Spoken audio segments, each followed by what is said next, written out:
I am confident that we will learn something about confidence that we can use whether we're on the job, seeking a new job, or running our own show.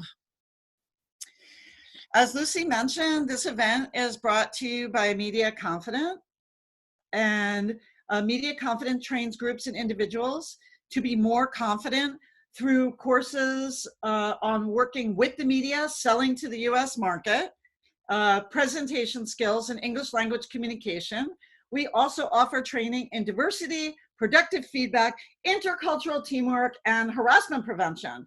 I am confident we offer something for you and your company. First, I'd like to define confidence because we all have a different sense of what it is. So for the purpose of our discussion today, confidence is the expectation of a positive outcome. We need to define it because we need to see it in something that is in flux, not something that is innate. Why do I say that? Because confidence is not a personality trait. It's not innate with the beautiful woman who has the really hot husband and the terrific job and the wonderful wardrobe. That's not what makes somebody confident. Confidence is a judgment that sparks motivation.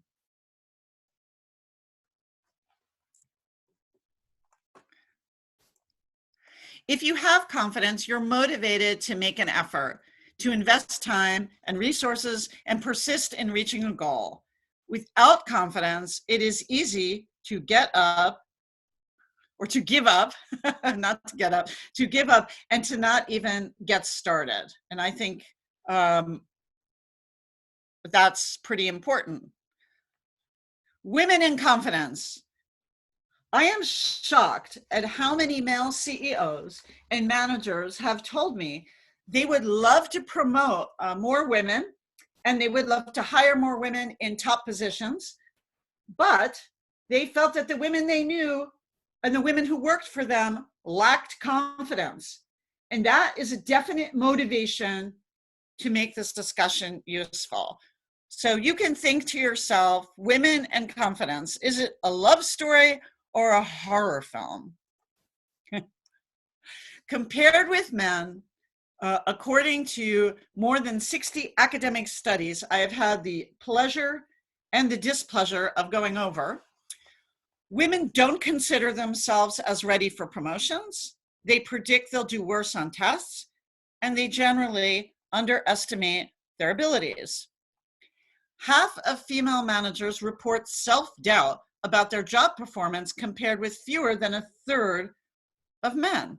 And that's according to the Institute of Leadership and Management in the UK.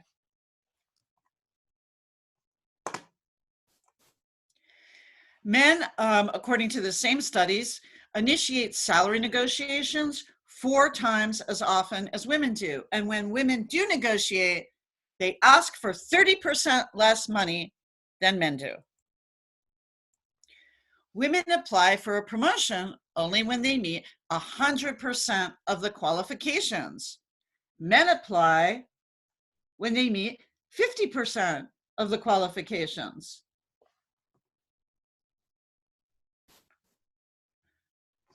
Perfectionism is a confidence killer. And to illustrate that, I'd like to tell you the story of Jeff Lewis. That's his real name. Jeff is a good friend and a journalist, or was a journalist like me, with lots of famous journalism names in his background. And Jeff and I both were interested in a position for Bloomberg News, which most of you have probably heard of, in Brazil. Wow, it looked like a killer job. And Brazil is such a gorgeous country. I thought, this is the job for me. I had worked for the New York Times, Wall Street Journal, and I actually was even more experienced than Jeff, my colleague. But the job description said Portuguese required. You must speak Portuguese. And that's not a qualification I had. So I thought, well, I'm not going to apply for that job.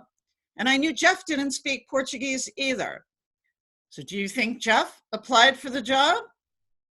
Yes, I can't see you, but I bet you're raising your hand. Yes, Jeff applied for the job. And I said, Jeff, you don't speak Portuguese. He said, so what? I'll learn it when I get there. You'll learn it when you get there? Really? You have to interview, heads of giant companies and the president and how is it possible that's going to be good enough? He said, oh, it'll just take me a couple of months. I thought, I can't believe he's applying for this job. They'll never interview him. I mean, come on. Long story short, I bet you can guess what happened. Jeff got the job.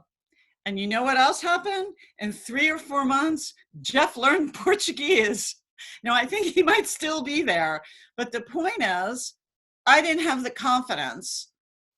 I didn't see a positive outcome because perfectionism is a confidence killer. We don't answer questions as women until we are totally sure of the answer. We don't submit a report until we've edited it ad nauseum.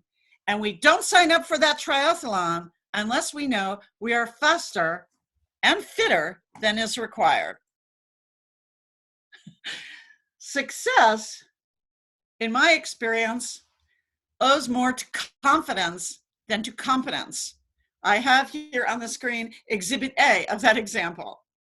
Now, I have interviewed dozens of prime ministers and as a journalist and presidents and cabinet members in my career.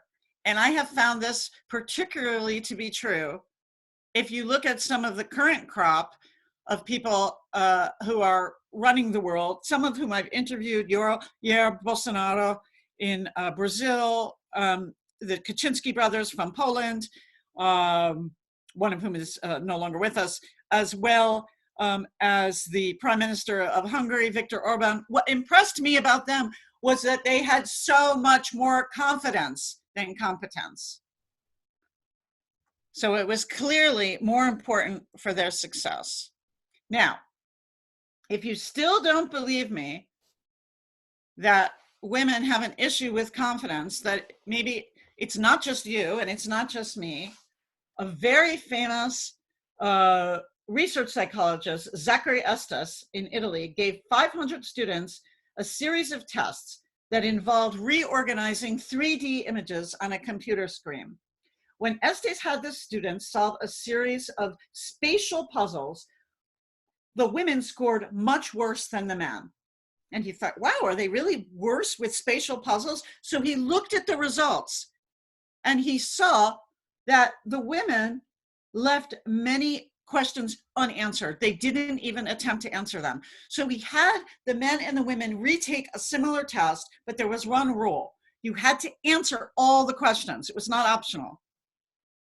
And guess what? Surprise. The men and women were on equal footing. The natural result of low confidence is inaction, and inaction leads to failure. Let me tell you about one more test. Estes asked everyone to answer every question on a different test, okay? Both the men and the women got 80% on this test. And then he said, I want you to do this test again, but after each question, I want you to say whether you're confident in your answer. The test result, 75% low score for the women. The men went up 93% because they thought they were great. Just a question where you had to talk about confidence was so disarming to women that their score went down. So what's the answer? Well, it would take a year to explain all of the reasons women lack confidence, and we don't have a year. That's definitely for another time.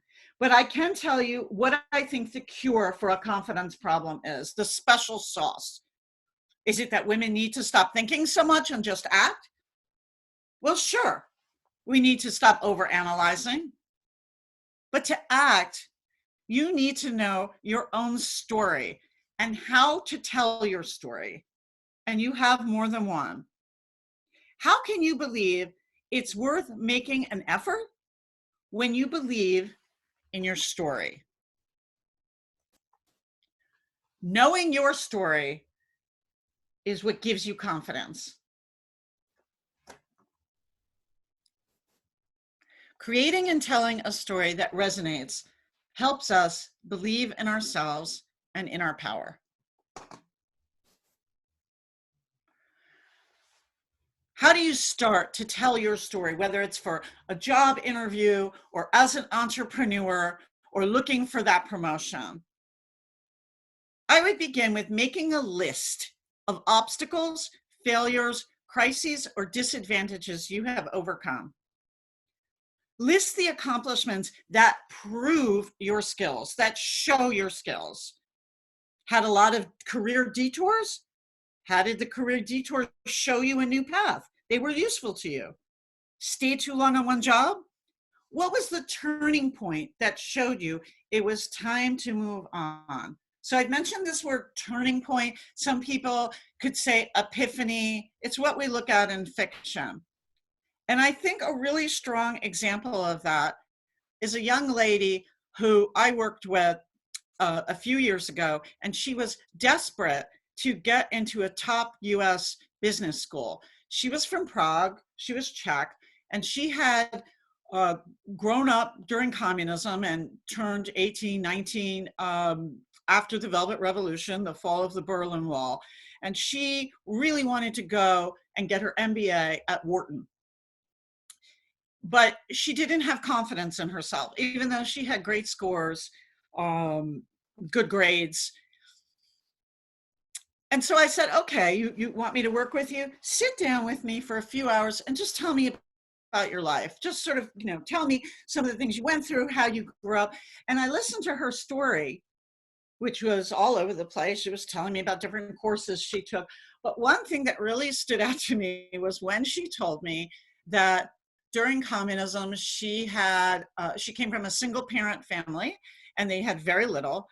And as soon as communism ended, the first thing she couldn't wait to get was a credit card. She was so excited, but she had no financial training. She had no idea how credit cards work. She knew she just wanted to go buy stuff, like many people, except she was very young. So she wanted to get her mother things, and she went out and she got a dishwasher for her mom. Never had a dishwasher. She got a microwave. And this was really wonderful until, of course, the bills started to come in. And not only did she not have money to pay the bills, but she didn't have money to pay the interest. And all of this was a big shock to her because she never learned about credit cards. Okay. Maybe some people under communism did, but she didn't. So what happened? She actually had to quit school. She was a university student and had to work 4 different jobs from 8 in the morning till about midnight, 7 days a week to pay off that credit card. And she did it in about a year. And then she was able to go back to school. There was a lot of suffering involved and a lot of shame. And I said, okay, well, what did you learn from this? And she said, well, I learned very early that with capitalism comes great opportunities and really big responsibilities. Now, to you and I, this may sound like a very novice and silly story, but to an admissions officer at Wharton who had never talked to someone who grew up under communism, this story was absolutely fascinating. This young lady learned how to write the story with a turning point, with her epiphany and the sacrifices that she made and her realization, and she got into Wharton. And after she wrote the story, I actually talked to the admissions officer, and he told me it was this sort of experience that she had that none of the other students had because they grew up in the United States and came from a lot of wealth mostly. It really impressed him that she was able to admit she made this terrible mistake. So that's just one example of how learning to tell your story can change your life. She had a lot of other stories, but that's the one that she ended up telling. People have shame sometimes about their career choices. And I would say there are no mistakes. There are only story opportunities. A little bit more about telling your story. What is the connecting narrative thread between your stories? Is it persistence, trustworthiness, dedication, flexibility? Even if you've had seemingly unrelated jobs in vastly different industries, you can always find a common thread or two that weaves together your personal and professional experiences. So one of the stories I like to tell people about myself when it comes to dedication is that I spent some months freelancing for the Wall Street Journal, tracking down Osama bin Laden's brother in Pakistan. And during that time, I stepped on a landmine with one foot, and with the other foot, well, I got shot. But never mind. That sounds really impressive and sexy, right? It actually wasn't, and I got paid very little. It was one of the hardest things I've ever done. However, it's also linked to the fact that I was a tabloid journalist, and it's not something I'm ashamed of. Why? Well, I spent months reporting on the birth of Angelina Jolie and Brad Pitt's twins. And that was just as difficult. I was the first person to report it out of thousands. I'm very proud of that fact. And it was like an Al Qaeda investigation. Now, I could make an entire comparison of that, but when I think of those two stories and I tried to point to the commonality, it was persistence. It was persistence in getting the story. And I see these two things as related, even though many people might not. You have to have a narrative thread when you tell your story. And your transferable skills transcend industry or job function. Perhaps you were the go-to person who introduced new products and services in your roles in finance, consumer electronics, or packaged goods. Or your scientific roots fostered a love of research, digging for solutions that brought greater efficiency to various sectors. The key in telling your story is show me, don't tell me. What experiences do you have that show your skills? What obstacles have you gotten over that show that you know how to endure a difficult situation? Tell stories that show you learned how to communicate persuasively, became a master organizer, or adapted to difficult situations. You need to appeal to people's emotions. Do you need to show that you wrestled a crocodile when you were 7? Maybe not. But that's not the story that the Wharton admissions man was impressed with. He was impressed with a girl who learned how to pay her credit card. So now I would like to ask, is there anyone who can tell me an experience that you had, a story that you have that you feel shows your skills?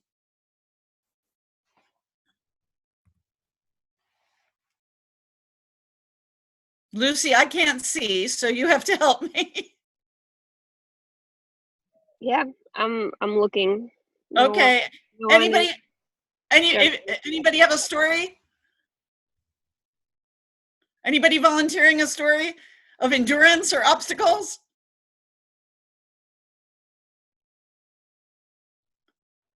Any volunteers, Lucy? No, I don't see any. Okay. All right. Well, you can tell me privately. I know these are on tape, so that can be intimidating, okay? Shall I keep going? Yep, let's move on. Okay. All right.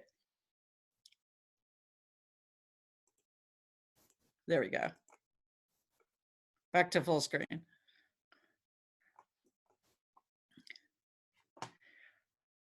There we go. I think when you're appealing to people's emotions, one of the examples I think of is there's a gentleman in Prague named Jakub. A lot of you know him, and he founded a startup. And when he sold that startup to Oracle, it's one of the biggest sales of a startup in at least in Czech history, and he sold it for millions of dollars.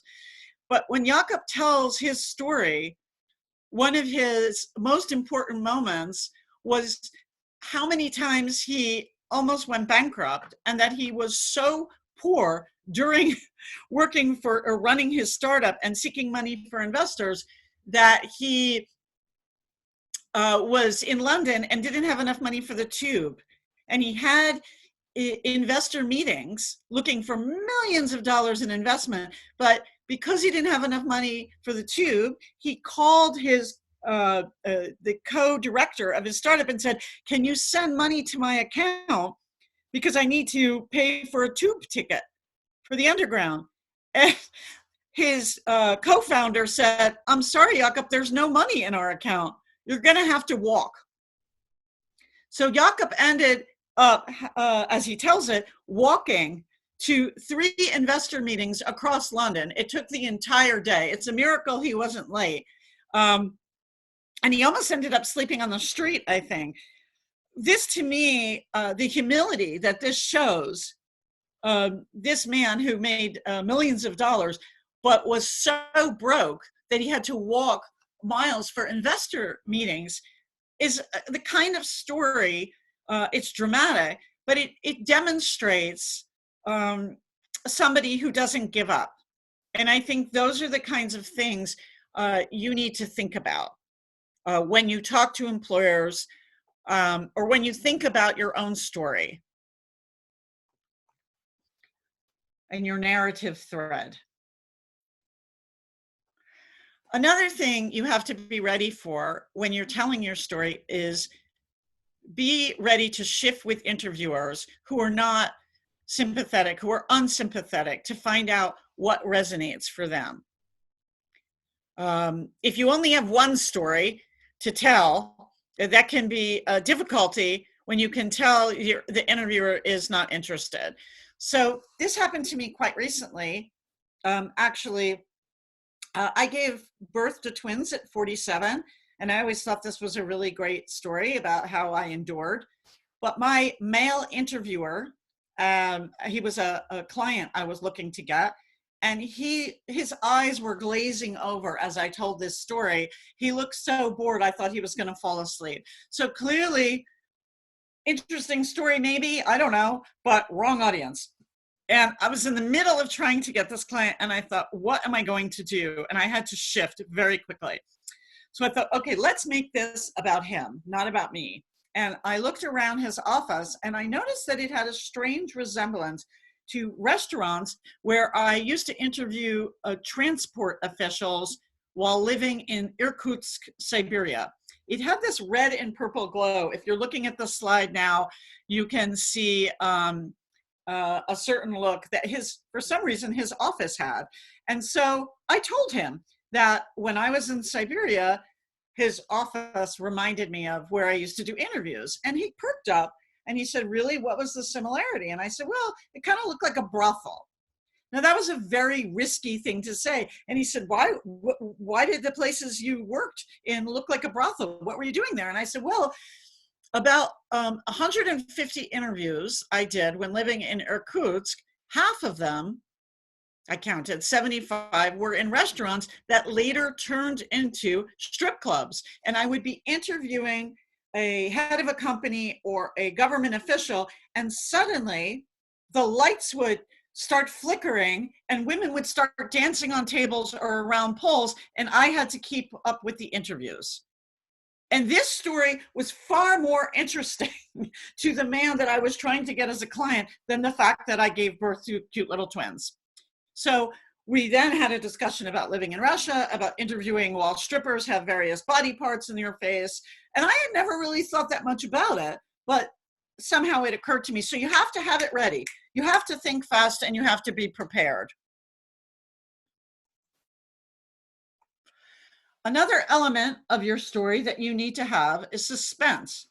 People feel their way to beliefs and decisions. A list of facts on a CV is only going to get you so far. Telling the truth of your experience, whether you think it's impressive or not, makes the biggest difference to how someone remembers you. The greatest stories are about overcoming adversity. I was able to do those interviews even though I was in a strip club. Jakob was able somehow to walk all over London for hours and hours to get his investors to believe in him so that he could have his company, et cetera, et cetera. We all have a story about adversity, and they make your listener lean forward and ask, what happened next? It's just like in great fiction. But Dinah, that means I am like a brand, right? I should just repeat the same story over and over, be consistent, and appeal to people's emotions, just like a brand. Well, no. I am very rare in this area. I don't believe in calling yourself a brand. I am not brand Dinah. And why is that? Coke should always taste like Coke. A Big Mac should taste like a Big Mac all over the world. And Nike should feel like Nikes. And they should always be the same. There should be no surprise when I put on a Nike, eat a Big Mac, and have a Coca-Cola. But you would be really boring if you were successful and always told the same story.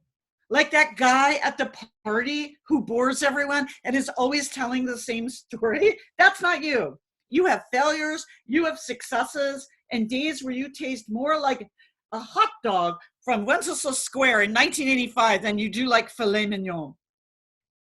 Your stories are all connected and they make a narrative.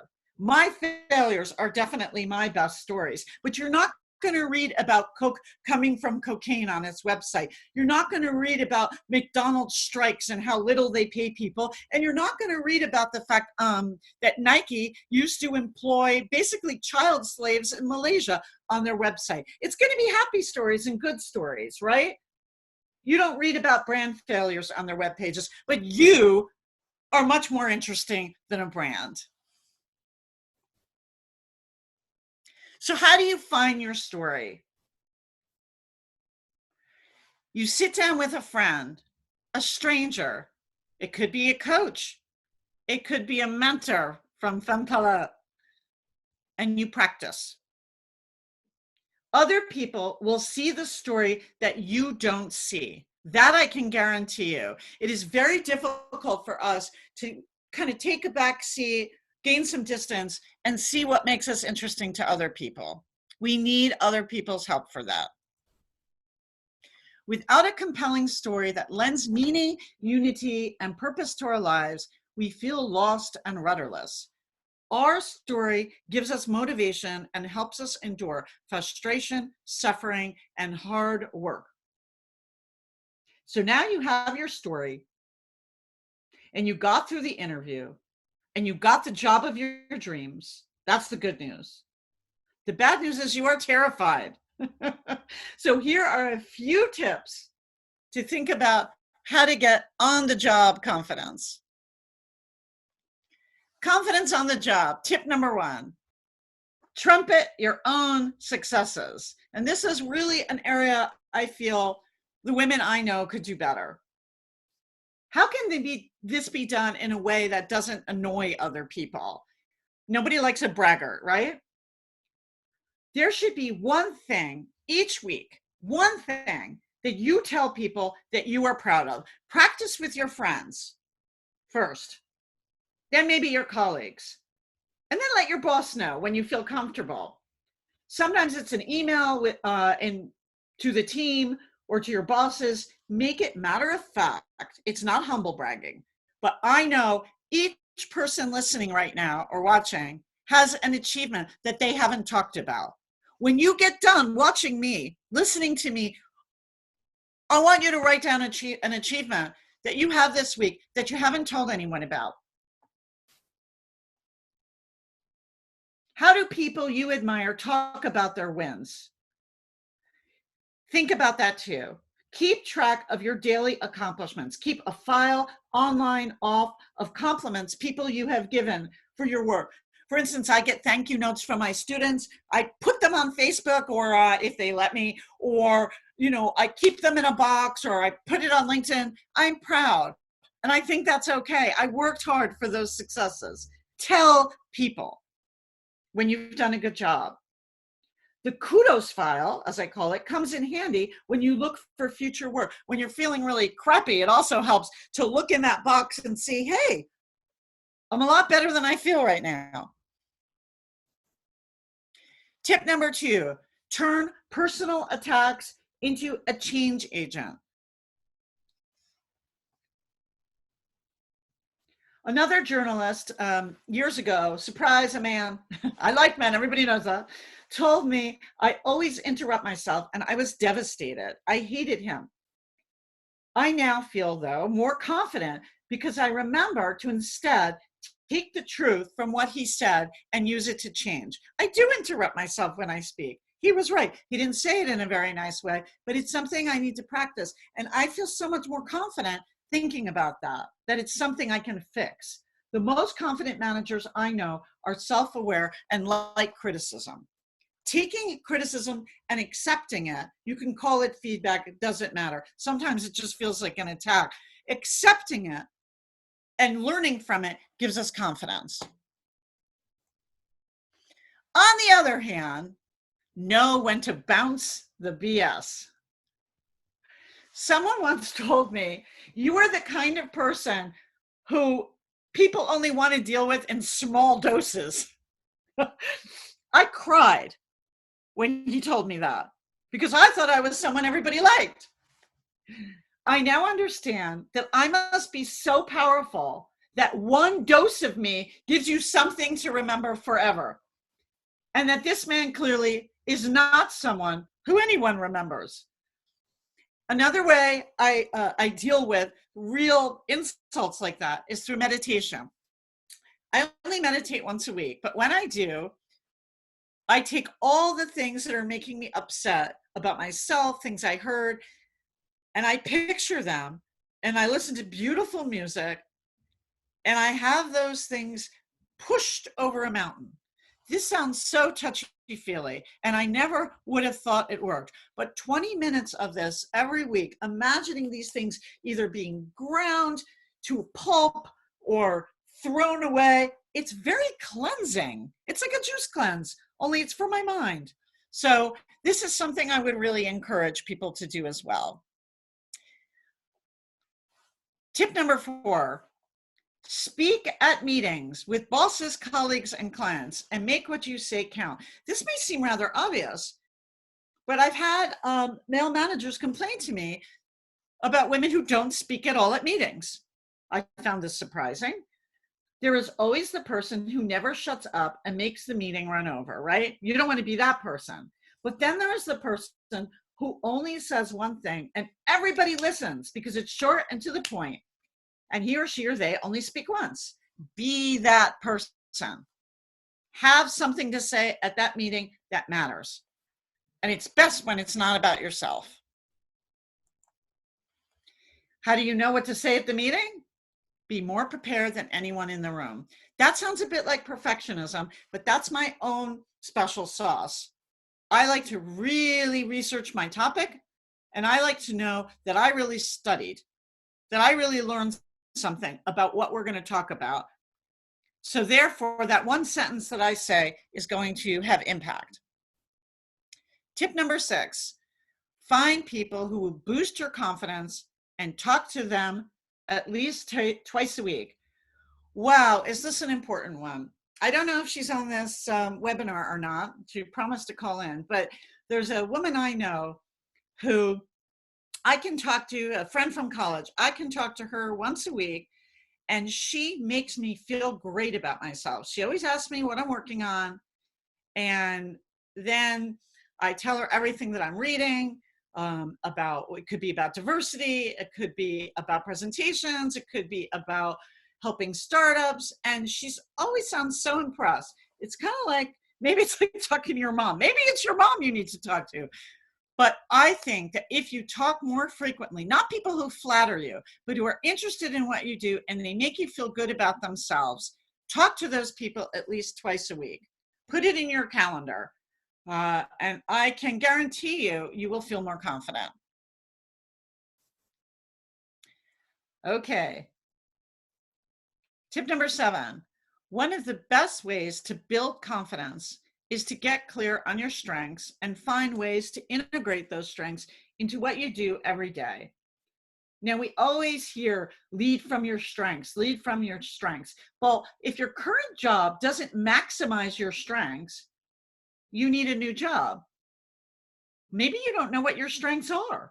Ask people you respect what they think are your greatest strengths, your 3 greatest strengths. Sometimes other people know our strengths just like they know our story better than we do. Tip number 8, regularly work on one skill you consider a weakness. Regularly means all the time. How many times have you heard, I am not good at that, so I won't do it? Just to give you an example, I'm a professor of journalism, and a few years ago, they introduced for the professors learning management systems, which basically means you have to do a lot of stuff online and organizing your class and interacting with students. I found this so horrifying that I actually asked if I could opt out, if my bonus could be based on something else. I didn't want to do it. I thought it was too much work, and I thought it was really scary. I'm a technophobe. And you know what? I worked on this skill. Inch by inch, very slowly, I decided I'm going to take this on. And I then asked my bosses, can I design my own site? I know you've been doing it for me, but I would like the chance to fail at this. They were really interested in that because they always had helpers for special Dinah, who was bad at it. And I persevered, and I stopped being afraid of pressing the wrong button and making mistakes. So what happened? Well, of course I got better. But not only that, when we went to full online format, when the students, because of COVID, the students had to leave, who were here back to the United States very quickly. And suddenly, all of our course was online, not just, pieces. And we had to really rethink teaching completely. Because of that, I was so ready. And I have one of the top online learning management system programs and setups for students who had formerly been in Prague and now are back home. They were study abroad students.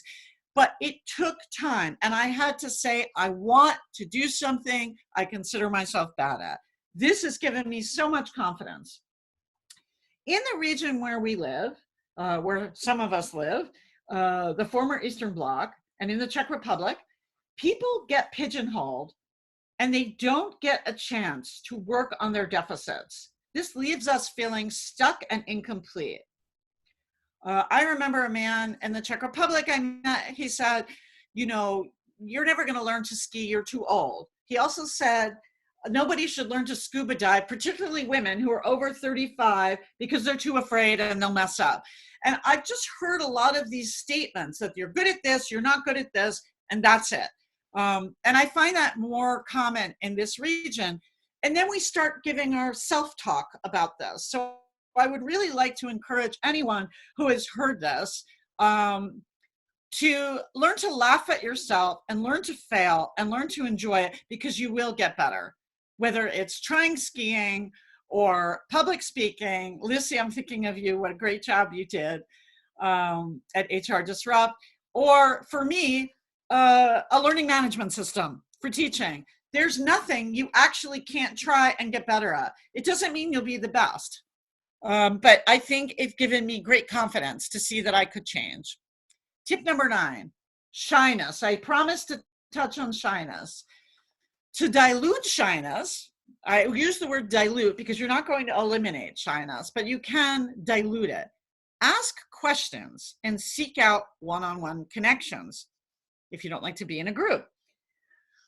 This might surprise some people because I am an extrovert, but I hate parties. I hate networking events and basically any place outside of my home. How is this possible? So, especially when I go and I think everyone is going to be different than me, younger, smarter, richer, more corporate, better dressed, better spoken, I have a list. I make a goal. My goal for the evening or the luncheon or whatever it is to learn one new thing about the world. I forget about myself and my self-consciousness. I want to learn one new thing.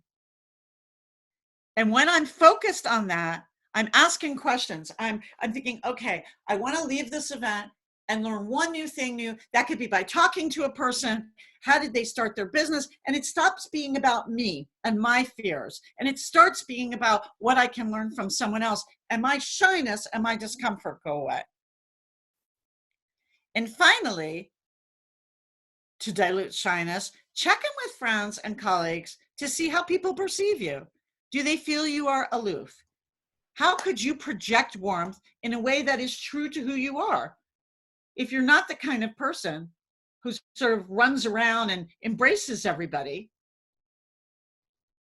maybe there's something else you could do.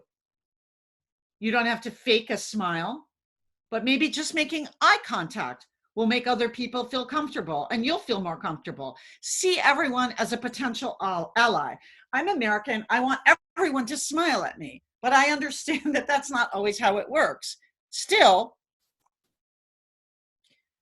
you want to know from friends and colleagues, do you radiate warmth?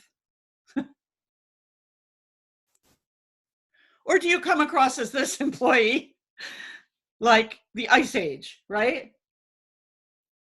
These are things that you really want to think about when you interact with people. Finally, I know we're coming short, and I promised 15 minutes of questions, so I'm almost there, Lucy. Make love to failure. It's fine to celebrate success, but it is more important to heed the lessons of failure. Failure gives you confidence to know what works, because you learn so much from what doesn't work. And here are just 6 people that I absolutely love and admire who had so many failures that in the beginning of their careers, and sometimes even in the middle, they thought about giving up. But they used their failures to learn, and today they remain my inspiration for what confidence means. It doesn't mean perfection. It means a whole lot of failure and learning from that. Thank you so much, and I hope we can open it up to a discussion and a Q&A right now. And you can also find me on LinkedIn as Dinah Spritzer to keep the conversation going. And I hear birds. Thank you. Okay. So I have not read any of the chat, but here I am. Lucy, take charge. Moderate the questions. Sorry, we have few comments. We actually don't have any questions. Does anyone have any questions you would like to ask Dana right now? You can Comments, go ahead and unmute yourself. Observations.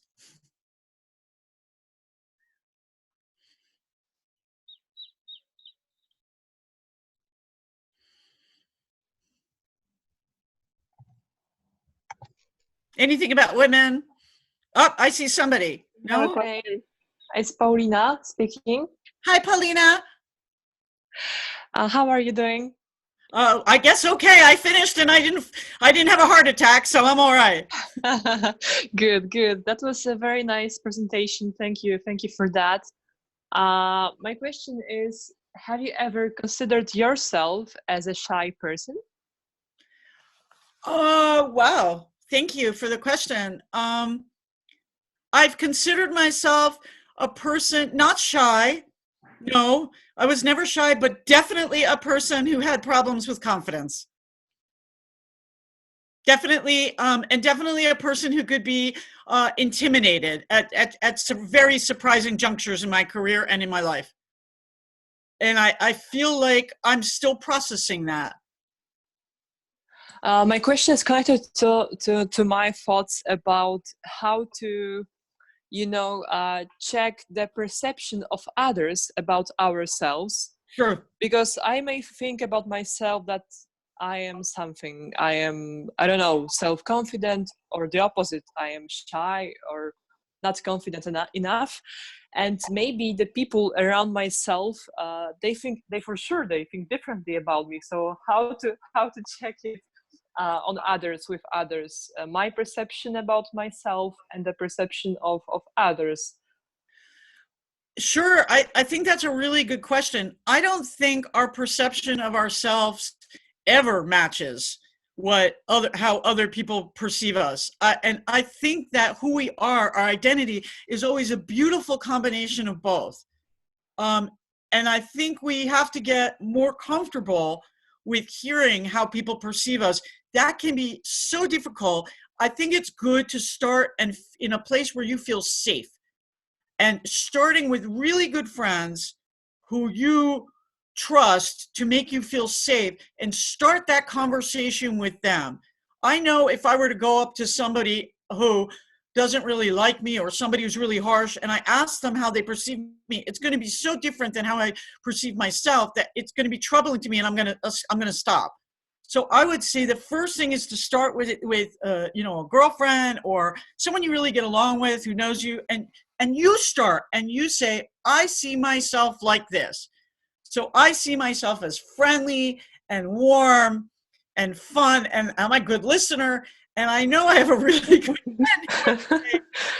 Dinah, some of that is true, but let me give you an example, Dinah, of when you weren't the best listener. And she'll make me laugh, and she'll do it with love. And that is such a good beginning for me because I feel safe. And she does that from time to time. She says, Dinah, I'm talking now like I'm about 3 years old. Yeah, she nods her head like this. And as soon as she does it, that's my cue. Oh, I need to remember.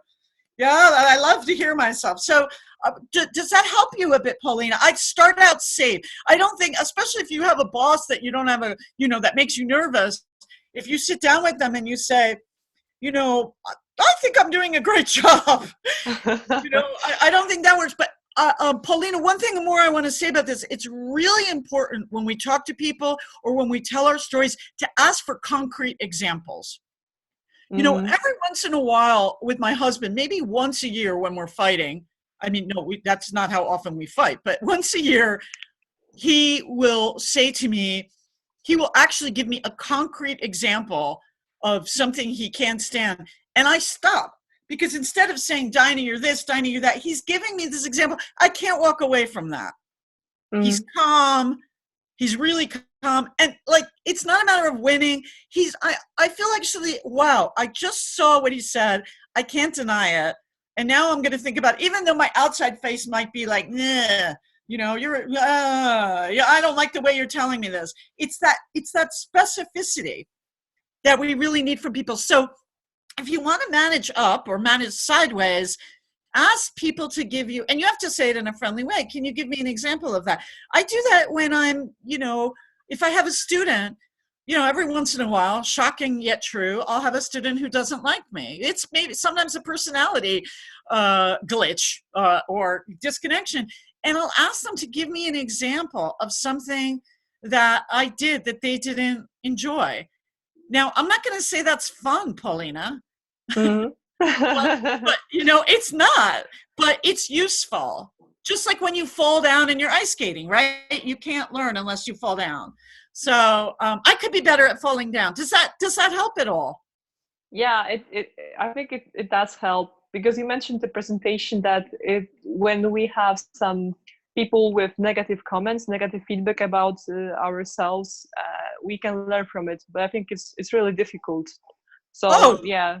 Oh yeah. I mean, that's a lifelong thing. But it was so much fun, Paulina, doing this presentation after that one and seeing how they were connected. Because I realized, thinking about the feedback that I've gotten, how if I use it the right way, it's going to make me more confident. But only if I use it the right way. And if I don't, I'm just gonna feel bad all the time. And believe me, I get some doozies, man.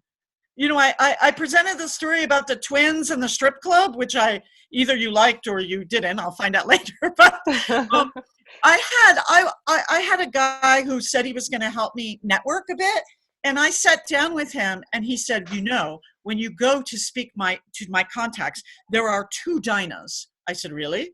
He said, yes, there's the mom Dinah, and he looked like he was going to vomit in his mouth.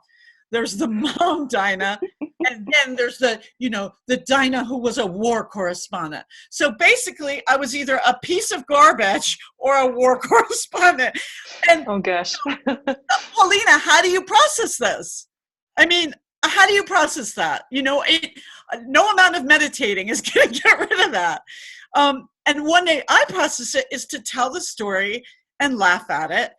And I have to ask myself, what category does he fall in? Is that the one I should throw off the cliff and meditate on? Or is that the one I should think, gee, what did I get out of that comment?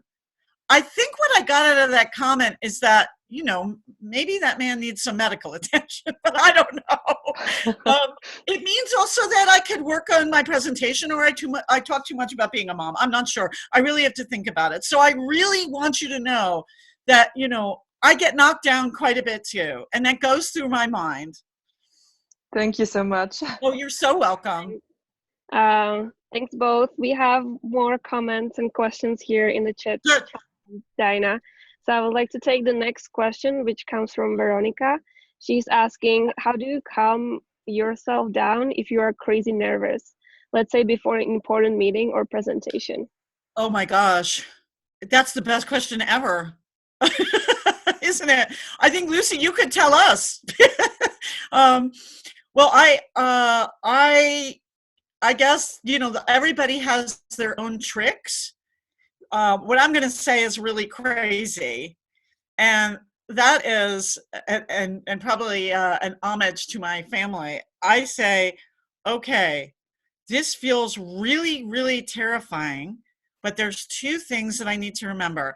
Everybody there wants me to succeed, because I do think about that when I present. Everybody there wants me to succeed. And there are so much worse things than what I'm about to do. It could be worse. I could be right now in a hospital, and I start thinking about that and I feel better. Now that probably doesn't work for everybody, but it does help me. I'm not sure exactly, I always had this thing with my family, like if you fell down and you complain, they say, look, it's very Yiddish. You could have no leg. Be glad your leg hurts.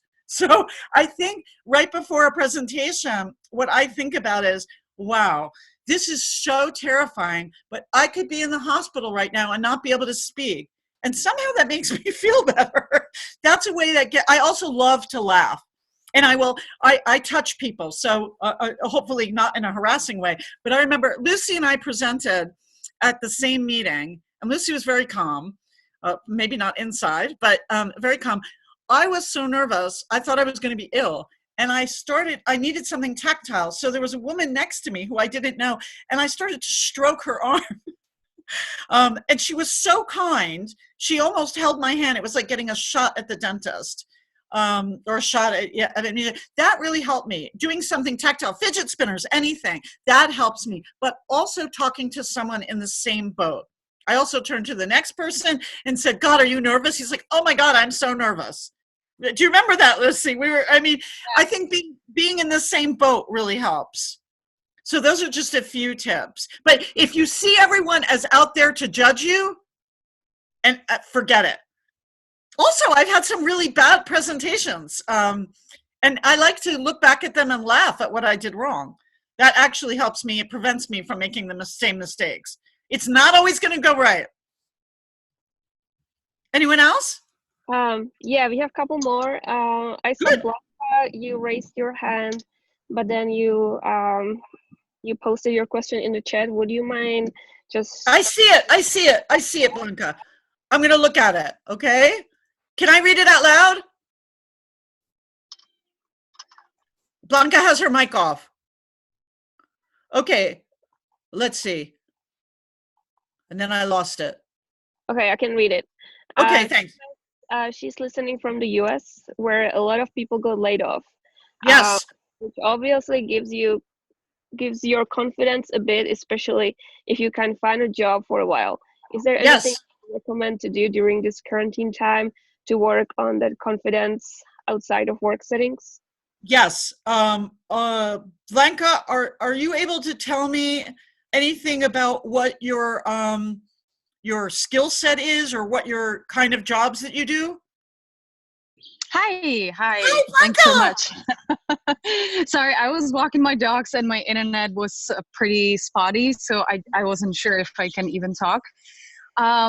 So I was a recruiter for a recruiting agency working with startups, specifically hiring for salespeople. And right now, no one needs recruiters. No one needs recruiting agencies. And as far as I know, a lot of companies are still laying off, even though we're kind of on the verge of getting rid of the quarantine and kind of, just slowing things down in terms of requirements and just in general the whole Sure.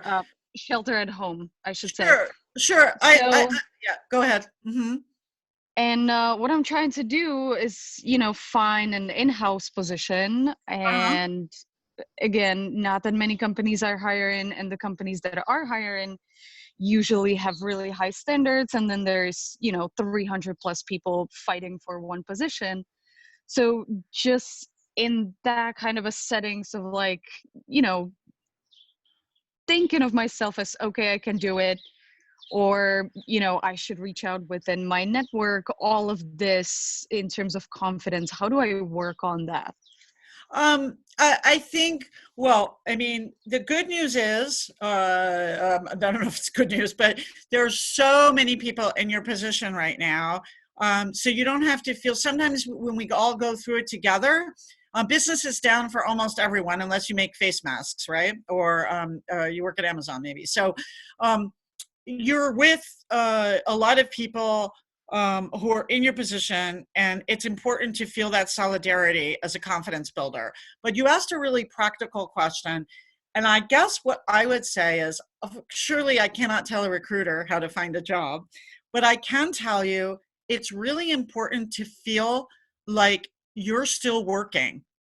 And sometimes, of course, you're looking for jobs, but during the time that you're doing that, it's good to also do free projects, volunteer projects, help an organization. It could be an NGO that's involved in, helping homeless people get jobs, or, about recruitment, so you know how people need to prepare for job interviews. And this is stuff that really matters. And it also does look good on a CV and on your LinkedIn.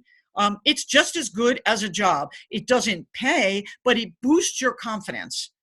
It boosts your confidence when you're helping people, and it boosts your confidence when you're achieving something. So I think during a time, I mean, yeah, sure. Whatever goes down has to come up. Travel is going to come back, job searches, and there's a lot of startups, by the way, Blanca, that are doing really well by pivoting, by doing new things. So even though many startups are struggling, I also know a lot of investors who are plowing money into startups they think that are going to do good or do well. And it's shocking, actually, in the next year or so. I was really surprised. And just as a tip, a couple of investors told me, well, we got the money before COVID and we have 2 years to get rid of it. So we got to get rid of it now. So we're going to invest in people. So there's hope. That's another thing that can give you confidence. There is hope. That's what I wanted to say. Especially in recruitment and startups, it's still going to be happening. Lots are going to leave. Lots are going to come back up. And I hope the volunteer thing, or developing your skills, I know it sucks when people don't pay you, but keeping your name out there is really important, because people are going to ask, what did you do during COVID? And besides cry, we also need to have another story, right? That's part of our story. COVID sucked. I lost my job, and I helped homeless people, train for interviews. Or, women from shelters. I mean, that's my thing, right? But there's many other things that you can think of. So I hope that's useful. That's awesome. Thank you so much. Yeah, You're very welcome, Blanca. Amazing. Yeah, I totally agree. We have one last question that comes from Danielle. Danielle, would you like to unmute yourself and ask the question? Yes, hi, if you can hear me. Oh, hello. Thank you again so much for sharing. Something you said actually quite early on in your conversation, and something that I actually just personally went through a couple months ago, was kind of reading the signs of kind of new change, and when you want to make a career move and everything. And I felt like I made those changes, read those signs, but what are some of the ones that you've kind of discovered over your career, so that we can kind of recognize them when they come again? I think that would be really insightful to hear from you. Sure. You mean, when you feel like signs that you need to change your career? Yeah. Okay. I really like that question. And I'm not surprised you asked it, because I know you, and you're very smart. So forgive me for walking for a minute. The twins are knocking on the door because it's after 7. So hold on. Come on in. Okay. Thank you. Okay. I want to give you an answer to that. I really like it. And here's what I would say. I use a ratio, and that is 80% of my job has to give me pleasure. 80%. 20% is probably going to suck. There's no, unless you're like, I don't know, maybe you're Bill Gates and you're running a foundation, but 20% is going to be difficult or challenging or make me cry or, a lot of admin. But that 80%, it wouldn't be me if I didn't say this, right? That 80% is orgasmic, right? That 80%, I just come back and I think, wow. When that starts shifting, Danielle, to 50-50, that's when I know. And, sometimes there are periods. Maybe there's a day when it's 90. I love working with numbers, which is ironic, since I'm, number phobic. But maybe there's a day when, everything sucks. But sort of in the month period, when I hate to be that minimalist lady. When it really stops sparking joy. I don't believe that you throw stuff away when it doesn't spark joy, because nothing sparks joy all the time. Okay?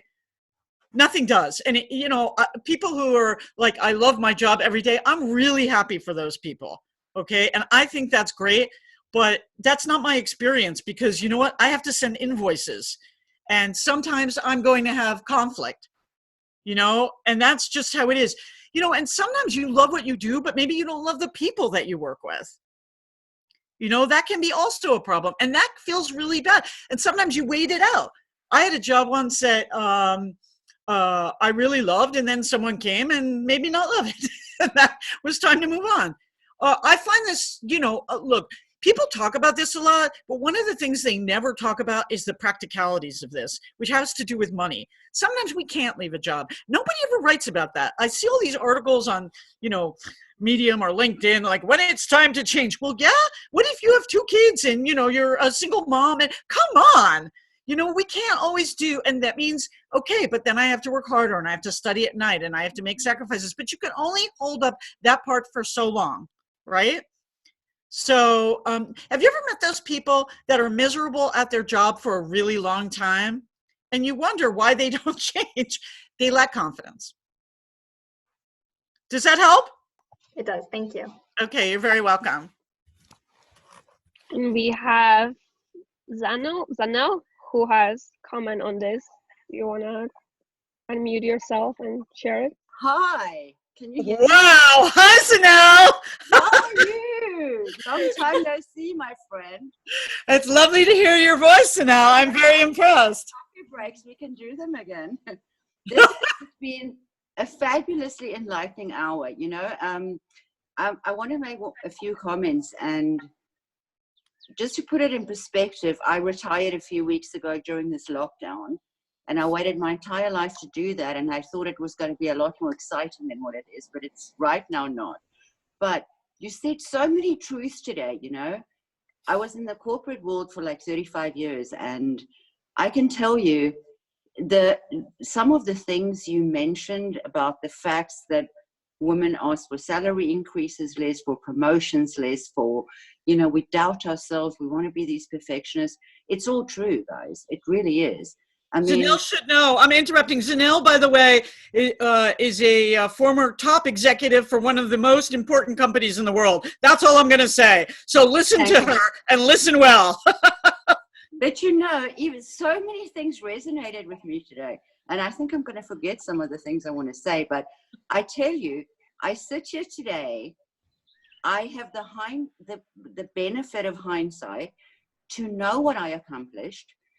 I know how little I believed in myself when I was 20 or 25 or 30 or whatever. But I now know differently. And even now, I sit here and I go, gee, I wonder what I'm going to do next, because Dinah knows I'm not really that old. I mean, I'm not like 65 retirement age. And I'm like, I think I want to start this business or do this thing or do that thing. And then I go, but I don't think I know how to do that. So maybe I should just take that off the list. And I go, but I'm this very accomplished business person and I did it for 35 years. So why am I still doubting myself, right? So that was just really the one point. Interesting. Overall. But sorry, I forgot who just asked the question before. Was it Daniela? Danielle. You were talking about what to do when in this situation, when we start losing our jobs and we don't have an income. Dinah gave a great answer. And by the way, in addition, it's a new thing you can put on your resume if you start volunteering, even if it's for free. And I have always found when I volunteered, I actually get a lot more back than what I think I'm giving. So it just makes you feel good through this whole thing, right? But as I look back on my 35-year career, I realize that the times when the shittiest things happen to me, my language, it was the best thing that ended up happening to me, because it forced me to change the course of my career or my life. And it made me make new decisions. And I always got a fantastic, better opportunity after that. I don't know if I would have taken the decision myself to change course like that if my company hadn't closed down and gone bankrupt, or if 400 of us weren't retrenched or whatever. And I was lucky to work in a very large company. So for those of you who work in a company with opportunities, don't go and look outside always when you're not happy with your job. Make sure they know why you're unhappy, what you like to do. Go and ask to work on a project that you're really interested in, even if it has nothing to do with your job, right? And that shows them you have other skills, and maybe that lines you up for that another department or another promotion, right? So every door that's closing is a new one opening. She's right, even though it sounds like a cliche. Thank you. This was a fun hour. Thank you. Can I tell everybody where you're from? Can I, or should I be quiet? You can go right ahead. Okay. So now everybody was give me the correct title at IBM. What was your last title at IBM? I was something. We have strange titles in my company, but I guess we have our Central Eastern Europe headquarters in Prague, and I was, I guess, one of the COOs. Right. So she's a person, but I think, it's like if you stay with everybody's got there. It's really nice to hear from Janelle, because it means everybody has, this challenge doesn't stop. You don't get to the top of the heap and feel, and start singing, I feel pretty, and Janelle's very pretty, but that's not what happens. So I'm really, really glad to get your input, Janelle. Thank you. And I know we've gone over, and Lucy's going to kill me. So with that, I won. Yeah, feel free to wrap it up. Sorry for interrupting you. Okay. No, I was waiting for you to go like this. Listen, it is time. We went 14 over, and I'd like to blame someone else for that, but I can't. Meanwhile, people had wonderful comments. Thank you so much. And I really loved doing this, and I'm grateful for the opportunity. I hope if you even learned a tiny bit today, I hope it's useful to you. And remember, when you get off, write and tell somebody something that you did this week that you're proud of. It'll make you feel good. And with that, I wish you adieu. Thank you, Dinah. Thank you very much, everybody. Thanks everyone for participating. Thank you. Just a few last comments before you guys leave. We also are doing another webinar next week, which will be focused on boosting your career, and we will actually build on top of some things that Dinah was talking about. We will be learning how to build your personal brand. So if you are free next Tuesday, feel free to join, and you will find the links on our Facebook page. And with that, thank you, Dinah, again so much. This was great. It was definitely a confidence boost. And I feel more confident. Yeah, it was good. And thanks everyone for all the great questions you guys had. Okay. Have a great night. Bye-bye. Bye.